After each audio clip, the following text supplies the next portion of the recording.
আমার দুষ্টু মিষ্টি ভালোবাসার বন্ধুরা কেমন আছো সবাই? আশা করি অনেক অনেক ভালো আছো। আজকের গল্পটি শুনলে তোমাদের দাঁড়িয়ে যাবে, তাই গল্পটি শোনার আগে অবশ্যই হেডফোন ব্যবহার করো। ডিগ্রি পরীক্ষার পরে আমি অবাধ স্বাধীনতা পেলাম, কারণ ততদিনে বাবা মা স্বীকার করে নিয়েছেন যে আমি যথেষ্ট বড় হয়েছি। আর সেই সুযোগে আমি স্থানীয় হাসপাতালের ইন্টার্নি ডাক্তারদের সাথে ঘনিষ্ঠ বন্ধুত্ব গড়ে তুললাম। বলতে গেলে আমার দিনের বেশিরভাগ সময় হাসপাতালেই কাটত। তাদের মধ্যে সুবীর ছিল আমার সবচেয়ে ঘনিষ্ঠ। আমাকে ছাড়তেই চাইত না, তাই ওর যখন ইমার্জেন্সি ডিউটি পড়ত আমাকে ওর সাথে থাকতেই হতো। আমারও ভয়টয় কম ছিল। অ্যাক্সিডেন্টের কেস বা কাটাছেঁড়া সেলাই এগুলি আমার ভালো লাগত। আমি কাটাছেঁড়া সেলাইয়ের সময় সুবীরকে সাহায্য করতাম, মাঝে মাঝে মজাও করতাম। সুবীর ছিল আমারই মতো পাগল, সেজন্যই ওর সাথে আমার এত গাঢ় বন্ধুত্ব হয়েছিল। তবে আমাদের মধ্যে একটা নিয়ম কঠিনভাবে মেনে চলতাম। দুজনের কেউ যখন কোনো মেয়েকে তখন আরেকজন সেদিকে নজর দিতাম না।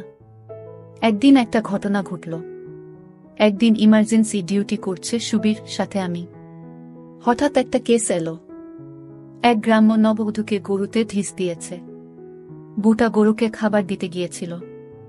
গরুটা মাথা নিচু করে খেতে খেতে আচমকা মাথা তুলতে গেছে, আর কাছে দাঁড়ানো বুটার কিনার দিয়ে শিং ঢুকে গেছে। বুটার শাশুড়ি বুটাকে নিয়ে এসেছে। পুরো শাড়ি মাখামাখি এবং তখনও পা বেয়ে রক্ত গড়াচ্ছে। দ্রুত রক্ত বন্ধ না করলে বুটা মারাও যেতে পারে।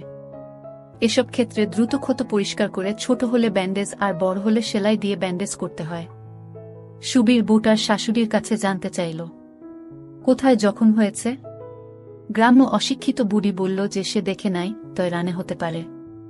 সুবীর বুটার জখমের স্থান আর ক্ষতের অবস্থা দেখার জন্য যেই না শাড়ি উঠাতে গেছে, শাশুড়ি মহিলা হা হা করে উঠে বলল, সে কি বেয়াব্রু করতেছেন কেন? কিছুতেই সে হাঁটুর উপরে শাড়ি উঠাতে দেবে না। সুবীর আমাকে আড়ালে ডেকে নিয়ে বলল, মনিদা জিনিসটা দেখছেন? এক্কেরে কি নাদুস নুদুস আর ফর্সা। এই আইটেমের নরম জায়গায় তা একটু না দেখলে ভাই সারা জীবন আফসোস করতে হবে। আমিও ওর কথায় সায় দিলাম, যে করেই হোক একটু দেখতেই হবে, পারলে একটু হাতাতে হবে। কিন্তু কিভাবে? শাশুড়ি বুড়ি যেভাবে পাহারা দিচ্ছে। আমি বললাম, কাকিমা আপনি ছেলেরে আনেন নাই কেন? বুড়ি বলল, আমার পুলারা একটা নাদান হাবাগুবা। হ্যাঁ আইসে কি হরব? আমরা পরামর্শ করে একটা বুদ্ধি বের করলাম। সত্যি মেয়েটা একেবারে ছোট, বেশ এরকম মেয়েদের কোলা ব্যাঙের মতো গাবদা হয়। সুবীর শাশুড়িকে বলল, কাকিমা আপনি একটু ওইখানে দাঁড়ান, আমি একটু আপনার বৌমার সাথে কথা বলবো। শাশুড়ি রাজি হয়ে একটু দূরে সরে গেল বটে, কিন্তু তীক্ষ্ণ দৃষ্টি রাখল আমাদের দিকে। সুবীর বউটার কাছে জিজ্ঞেস করল, আঘাতটা কোথায়? বউটা ব্যথা সহ্য করতে করতে মুখ চোখ বিকৃত করে জানালো, কুচকিতে। তখন সুবীর বলল, দেখো তোমার ক্ষত পরিষ্কার করে ব্যান্ডেজ বাঁধতে হবে, প্রয়োজন হলে সেলাই দেয়া লাগতে পারে। তোমার যে জায়গায় আঘাত সেখানে দেখতে দিতে হবে। তুমি কি রাজি? মেয়েটা তখন ব্যথায় কাতরাচ্ছে। সে এমন একটা অবস্থায় আছে যে সে যে কোনো কিছু করতে রাজি, এবং সত্যি রাজি হয়ে গেল। তবে জানতে চাইল ব্যথা লাগবে কিনা। সুবীর জানালো যে ওই জায়গায় অবশ করার ইনজেকশন দেওয়া হবে, ফলে সে কিছু টেরই পাবে না। মেয়েটা সানন্দে রাজি হয়ে গেল। এবারে শাশুড়ি বুড়িকে ডেকে সুবীর বলল যে কাপড় তুলতে হবে না, তবে খুলতে হবে। বুড়ি রাজি হল। সুবীর একটা চান্স নিল। ভাগ্যে লেগে যাওয়ার সম্ভাবনা 90%। বুড়িকে বলল, আপনি রক্তটক্ত দেখে ভয় পান না তো? বুড়ি বলল, না না বাবা, আমার মাথা গুড়ায়, ওসব কাটা ছিটা আমি দেখবার পারমু না। আমরা এটাই চেয়েছিলাম। স্ট্রেচার টেবিলটা মোটা পর্দা দিয়ে আড়াল করা, তাছাড়া দরজায় ওয়ার্ড বয় আছে, কাউকে ঢুকতে দেবে না। সুবীর বুড়িকে উল্টো দিকে ঘুরিয়ে তুলে বসিয়ে তাকে বলল, আপনি আপনার বৌমার হাঁটুর ওখানে শক্ত করে ধরে রাখেন, বেশি ভয় করলে চোখ বন্ধ করে থাকেন। বুড়ি নিশ্চিন্ত হল যে তার বৌমাকে আমরা বেয়াব্রু করতে পারব না। অথচ গ্রাম্য অশিক্ষিত বোকা মহিলা এটা ভাবল না যে কেবল নিচ থেকে উল্টিয়েই বের করা যায় না, ফিতে খুলে উপর থেকেও বের করা যায়। বুটা ব্যথায় সমানে কাতরাচ্ছে। স্ট্রেচার টেবিলের মাথার দিক একটু ঢালু করে দিল সুবীর, যাতে বুটা দেখতে না পায় আমরা কি করছি। আরও নিশ্চিন্ত হওয়ার জন্য সুবীর বুটাকে বলল চোখ বন্ধ করে রাখতে। বুটা সত্যি সত্যি হাত দিয়ে চোখ ঢেকে শুয়ে রইল। সুবীর আমাকে কাজে লেগে যেতে বলল। আমি আলতো করে বুটার শাড়ি সরিয়ে বের করলাম। ওফ কি সুন্দর মোলায়েম, ওখানেই 2 দিন কাটিয়ে দেওয়া যায়। তারপর ফিতে টেনে খুলে লুজ করে নিচের দিকে নামিয়ে দিতেই নরম জায়গাটা বেরিয়ে পড়ল। সত্যিই অপূর্ব সুন্দর, ফোলা ফোলা, চেরাটা গভীর, নদীর পাড়ের সাথে তুলনা করা যায়। তবে উপর দিক এবং কুচকির পাশে ঘন কালো, কোকড়ানো, লম্বা ঘাসে ঢাকা। গরুর শিংটা ঢুকেছে ঠিক কুচকির ভিতর দিয়ে। ক্ষতটা গভীর, সেলাই লাগবে। সুবীর আগে একটা ইনজেকশন লাগালো। 1 থেকে 10 গুনতেই জায়গাটা অবশ হয়ে গেল। বুটার কাছে ক্ষতে টিপ দিয়ে জানতে চাইলাম সে কিছু টের পাচ্ছে কিনা। মাথা নাড়িয়ে জানালো, না। সেলাই দিতে হলে জায়গাটা পরিষ্কার করতে হবে। আমি ব্লেড দিয়ে ঘাস কামাতে লাগলাম। মাথায় দুষ্ট বুদ্ধি এলো। শুধু ওই জায়গাটুকুই কেন, পুরো কামিয়ে চকচকে করে তুললাম। সত্যি দেখার মতো। টিপে টুপে দেখলাম তুলতুলে নরম। ছোট্ট মাথাটা নাড়লাম। অবশ থাকায় কিছুই টের পেল না বুটা। পরে সুবীর ক্ষতটা সেলাই দিল। ঠাট্টা করে বলল, মনিদা, দেব নাকি সেলাই করে? বুড়ির ছেলেটা যেয়ে দেখবে দরজা বন্ধ, হা হা হা হা। সুবীরের সেলাই দেওয়া শেষ হলে আমি বুটার দিলাম দারুণ। আমি বুটাকে জিজ্ঞেস করলাম, আমি তোমাকে, তুমি কি কিছু টের পাচ্ছ? বুটা এদিকে ওদিকে মাথা নাড়িয়ে না জানালো। অবশ্য ও সারাক্ষণ চোখ বন্ধ করে রেখেছিল। আমি আরো মজা করার জন্য ওর শাশুড়িকে বললাম, শুনছেন বুড়িমা, আপনার বৌমার ব্যথা একেবারে সেরে গেছে। আমি আপনার বৌমাকে, কিন্তু সে কিছু টের পাচ্ছে না। শাশুড়ি কথাটা লুফে নিয়ে বলল, কি কইলা বাবা, যাই তাই করো না বাবা। দেখো বুড়ার যেন কোনো কষ্ট না থাকে। বড়লক্ষ্মী বউ আমার। আমি হাসতে হাসতে বললাম, না না বুড়িমা, কিছু করতেছি না। আসলটা ইডা একরকমের চিকিৎসা। ও আপনি বুঝবেন না। তাইলে আপনার বৌমা আরো পাইত। সুবীর আমার দিকে তাকিয়ে হাসতে লাগল। বুড়ি বলল, তয় তাই করো না বাবা। সিদাই যদি বালা হয়। আমি বললাম, এখন এই অবস্থায় ওটা করা যাবে না। পরে আপনার বৌমার সাথে কথা বলে যদি সে সেই চিকিৎসা নিতে চায় তখন দেয়া যাবে। ব্যথাটা একটু কমুক, ঘাটা সারুক, তারপর। গ্রাম্য অশিক্ষিত সরল বুড়ি কিছুই না বুঝে বলল, আচ্ছা বাবা, তোমাগো অনেক দয়া। সুবীরকে ইংরেজিতে বললাম, যে করেই হোক এই বুটার নরম নরম সুন্দর আমার খুব লোভ হয়েছিল। সুবীরকে সেটা বলাতে সুবীর বুটাকে বলল, প্রতিদিন একবার এসে ড্রেসিং করায় নিয়ে যাবা। 5 দিন পর সেলাই কাটতে হবে, ঘাস শুকাতে আরো 3-4 দিন লাগব। এ কয়দিন তোমাকে একটু কষ্ট করে আসতে হবে। আর তোমার শাশুড়ি বুইড়া মানুষ, তারে কষ্ট দেওয়ার কি দরকার? তুমি তো একাই আসতে পারবা। আর না হয় তোমার স্বামীরের সাথে আনবা। কি মনে থাকবো? বউটা লজ্জা লজ্জা মুখে ঘাড় কাত করে জানালো, থাকবে। আমি সুবীরের সাথে অনেক সলা পরামর্শ করে একটা বুদ্ধি বার করলাম। সেই মোতাবেক সুবীর পরের দিন ও ড্রেসিং করার সময় কথায় কথায় জেনে নিল যে বউটার বাচ্চা হয়নি, তবে ওর শাশুড়ি খুব শীঘ্রই একটা বাচ্চা চায়।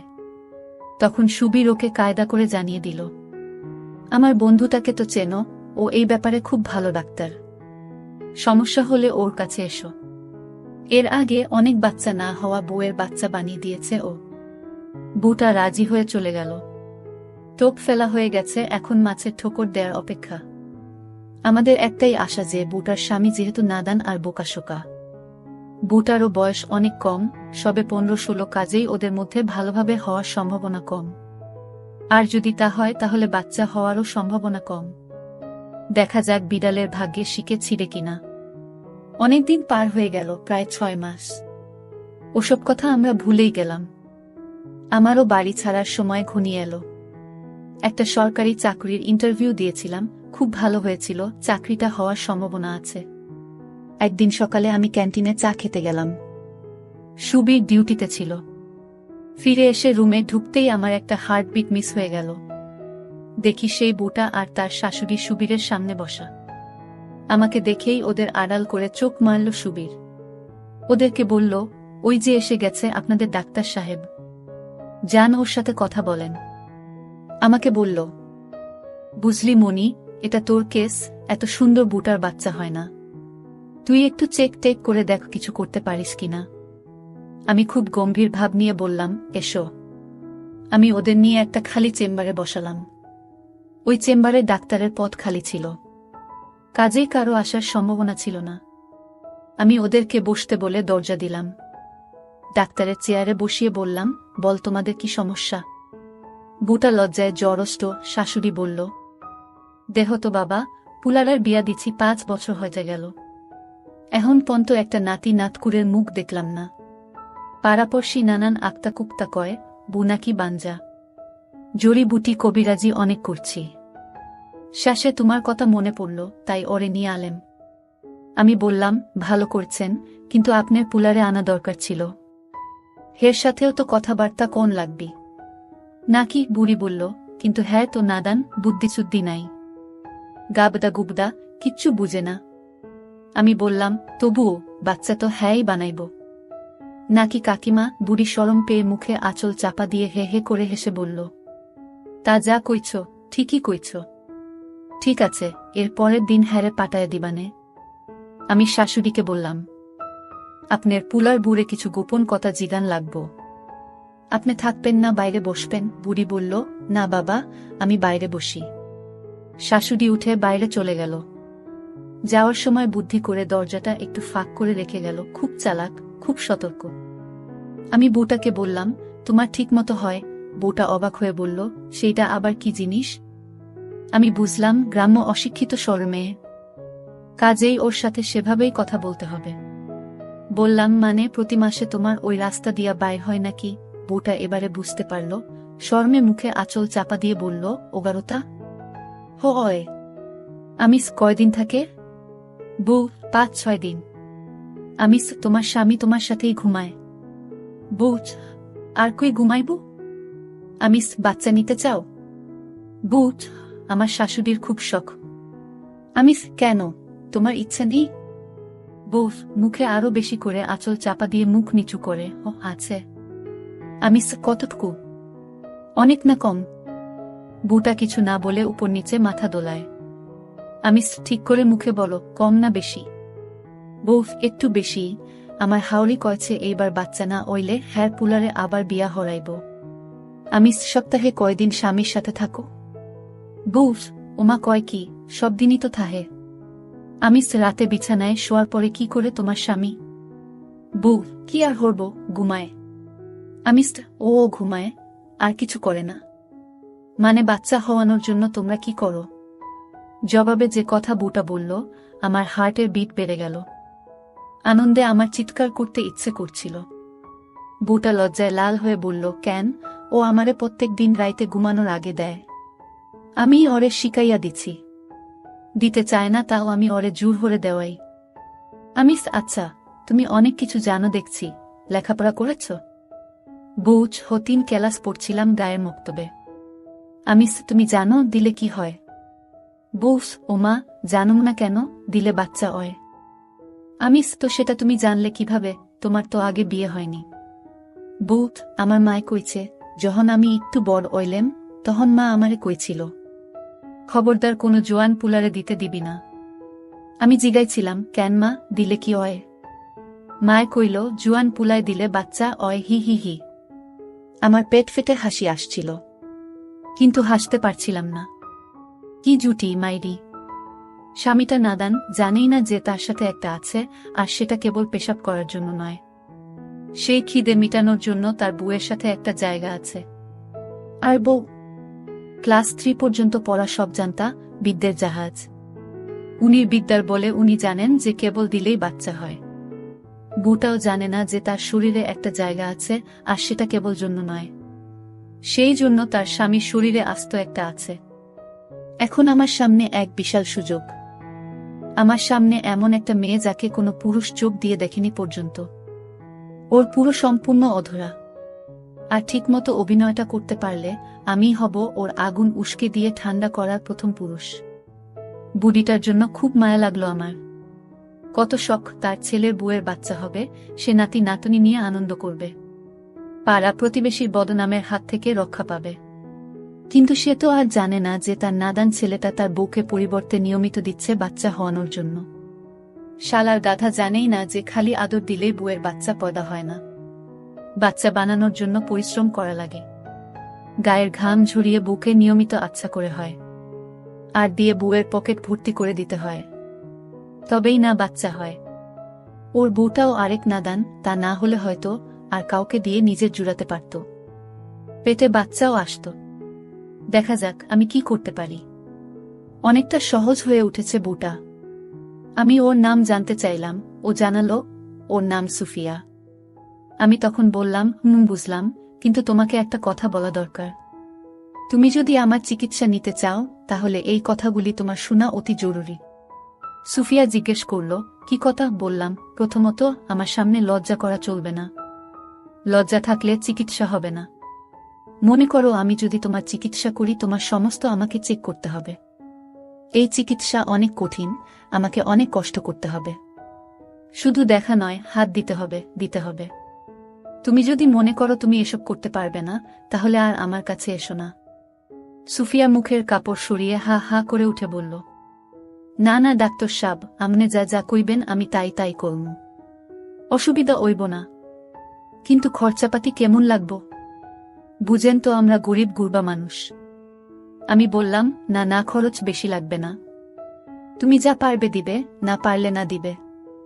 আমি আর বেশি দিন এই হাসপাতালে থাকব না, বড় জোর 2-3 মাস আছি। তুমি আমার শেষ রোগী, তাই তোমাকে আমি এমনিতেই চিকিৎসা করে দিয়ে যাব। তাহলে তুমি আমাকে সারা জীবন মনে রাখবে। কি রাখবে না? সুফিয়া লজ্জা হাসি দিয়ে বলল, ও অবশ্যই রাখমু। বললাম, তোমার বাচ্চা হলে যখন ওকে কোলে নিয়ে আমার কথা মনে পড়বে, তাই না? ও বলল, তার তো পড়বই, আমার কত আশা। আমি বললাম, আমি যা যা করতে বলি সব ঠিক করো, তোমাদের আশা ঠিকই পূরণ হবে। ঠিক আছে, আজ তোমরা যাও, কাল তোমার স্বামীকে সাথে করে নিয়ে এসো, তোমাদের দুজনের চিকিৎসা একসাথে করতে হবে। সুফিয়া রাজি হয়ে চলে গেল। ওদের বিদায় করে দিয়ে সুবীরের রুমে এসে মন খুলে আগে হো হো করে হেসে নিলাম। সুবীর বলল, কি রে, এত হাসছিস কেন? খবর ভালো মনে হচ্ছে। আমি সুবীরকে সব কথা খুলে বললাম। সুবীর বলল, মনি, ভালো একটা দাও মেরেছিস তো রে, ঘুষ হিসেবে লাঞ্চ খাওয়াতে হবে কিন্তু। আমি রাজি হয়ে গেলাম। পরদিন একটু আগে ভাগে গিয়ে প্রয়োজনীয় উপকরণগুলি আগে থেকেই সেই খালি চেম্বারে রেখে এলাম। সুফিয়া ওর স্বামীকে সাথে নিয়ে সকাল 11টার একটু পরে এসে পৌঁছাল। সুফিয়ার নাকের ডগায় বিন্দু বিন্দু ঘাম জমেছে। ওকে দেখতে কি যে সুন্দর লাগছিল, তা ভাষায় প্রকাশ করা সম্ভব নয়। মেয়েটার জন্য আফসোস হল। ফুলের মতো সুন্দর একটা মেয়ের কিনা এরকম নাদান একটা স্বামী জুটল। আমি প্রথমে দুজনকে একসাথে ভিতরে ডাকলাম। সুফিয়ার স্বামী আসলেই একটা নাদান, একেবারেই সরল সহজ, বোকার হদ্দ। নিজের কোনো বুদ্ধি শুদ্ধি নেই, বউ যেটা বলে সেটাই বিশ্বাস করে। ওর বউকে যদি কেউ যায় আর বউ যদি বলে যে নাই ঝাড়ফুঁক করছে, তাহলে সেটাই বিশ্বাস করবে।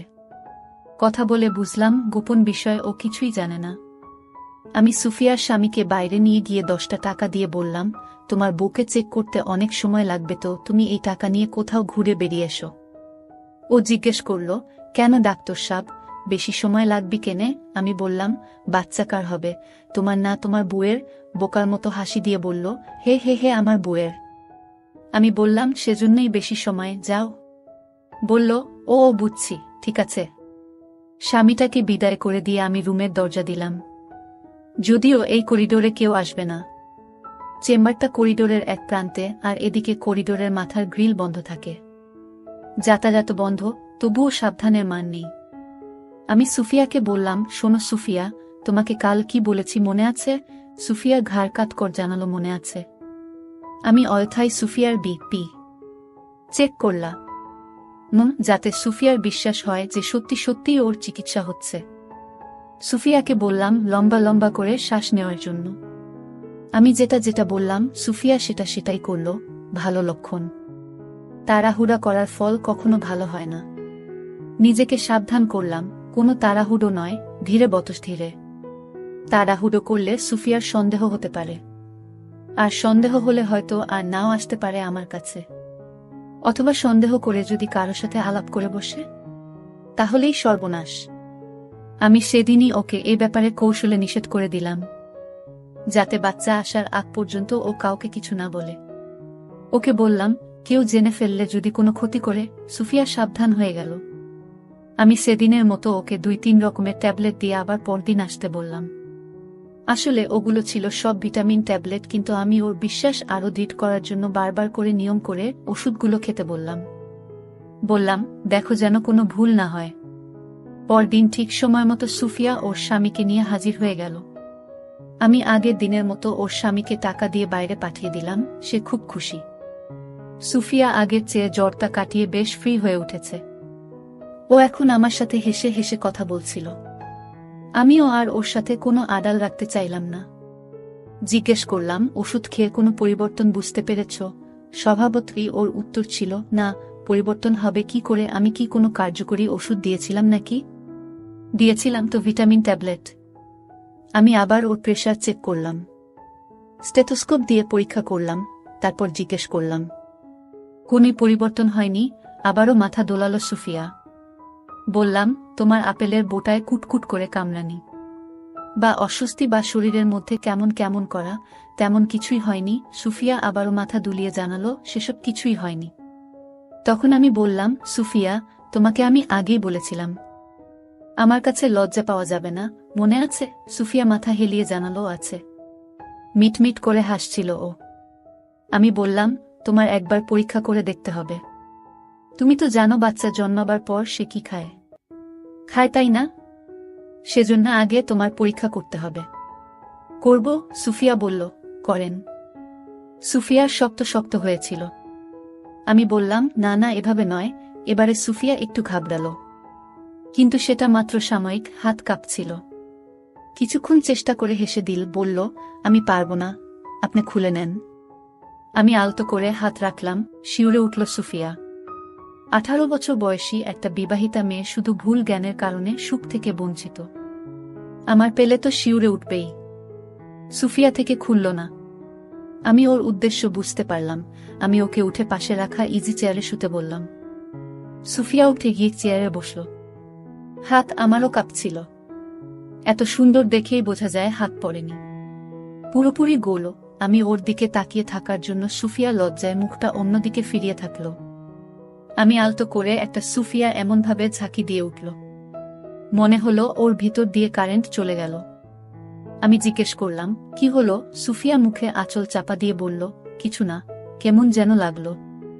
আমি বললাম, কেমন লাগলো? সুফিয়া বলল, কইতে পারুম না, কেমন যেন লাগলো। আমি এবারে একটা সুফিয়ার মাঝে মাঝেই ঝাঁকি দিয়ে উঠছিল। আমি জিজ্ঞেস করলাম, কেমন লাগছে এখন? সুফিয়া বলল, কেমন জানি লাগতেছে।